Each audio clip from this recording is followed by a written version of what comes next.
Estamos de volta, mais uma vez.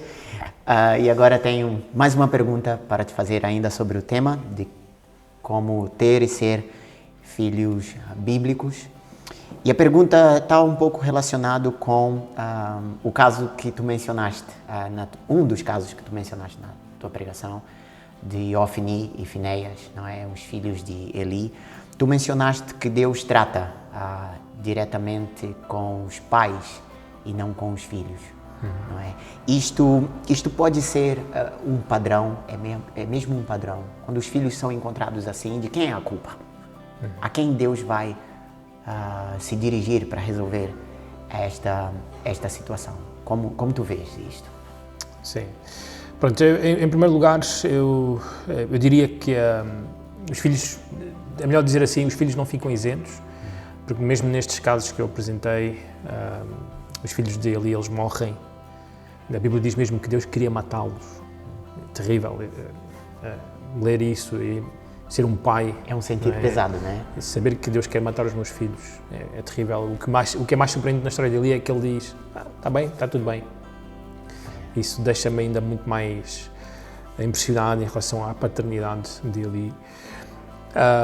E como o pecado pode endurecer tanto o nosso coração e torná-lo tão insensível, até mesmo para com os nossos filhos e o seu futuro.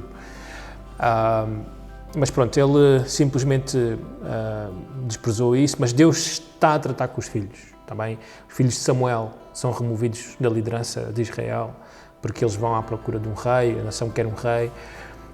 Adonias acaba por morrer também nas mãos de Salomão. Os outros filhos de Davi também morrem, ou seja, Amon é assassinado por Absalão, Absalão é assassinado por Joabe. Ou seja, os filhos acabam por sofrer as consequências das suas decisões. Também eles não ficam à margem disto. Sim.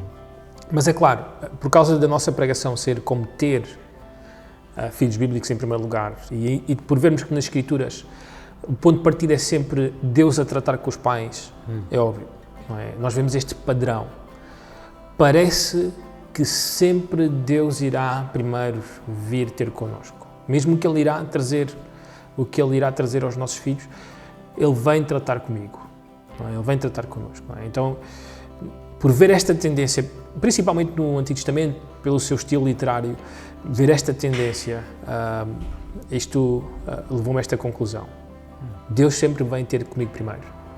Antes de Ele tratar com a Lorena e com as outras meninas, Ele vem ter comigo e com a Alessi. Também. Então eu e a Alessi temos a noção que temos uma responsabilidade grande diante dos nossos filhos. Por exemplo, quando nós lemos na lei de Moisés, momentos em que Deus diz a Moisés, se os pais vierem e disserem, este nosso filho é beberrão e não é obediente e tal, então a lei determina que isto deve acontecer. Nós vemos, lá está, estes pais entendem a sua responsabilidade. Em primeiro lugar, eles querem honrar a Deus.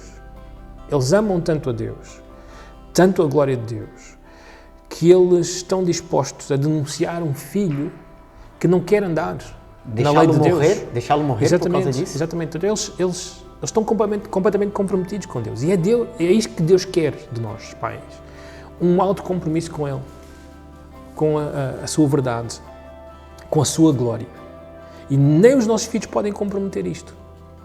E este é o grande problema, é a grande tragédia, não é? Que há pais que não estão comprometidos com a glória de Deus, não estão comprometidos com Deus. Os filhos passaram a ser ídolos, outra coisa qualquer passou a ser o Deus da vida deles e abandonaram o verdadeiro Deus. E então o que nós vemos é esta negligência e acham mesmo que nada lhes vai acontecer e pronto, os filhos que sofrem, batam com a cabeça na parede e está tudo bem, e depois eles aprendem. Não! Deus vai tratar contigo. Deus vai ter contigo em primeiro lugar. E não podemos fugir disso. Então nós vemos claramente, ao longo do Antigo Testamento, esta realidade de Deus encontrar-se com os pais e tratar com eles as situações. No caso de Eli, ele acaba por morrer quando recebe a notícia da morte dos seus filhos e da arca ter sido levada. No caso de Samuel, a tristeza de ter que ver os seus filhos removidos e de ver o seu nome e o nome dos seus filhos em praça pública. Uma completa humilhação. Exatamente, não é? Vergonha. No caso de Davi também, eu imagino a vergonha que deve ter sido saber que o seu filho se deitou com as suas concubinas à luz do sol, diante de toda a Jerusalém. Ainda que ele soubesse que iria acontecer, Exato, né? que já o profeta havia dito. Já tinha dito isso.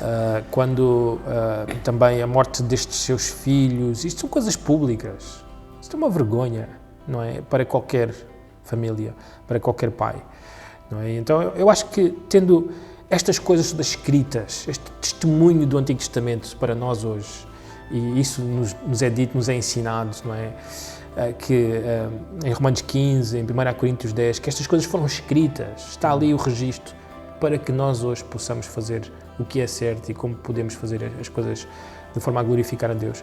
Então, nós não temos, eu diria, temos menos desculpa, não há por onde fugir.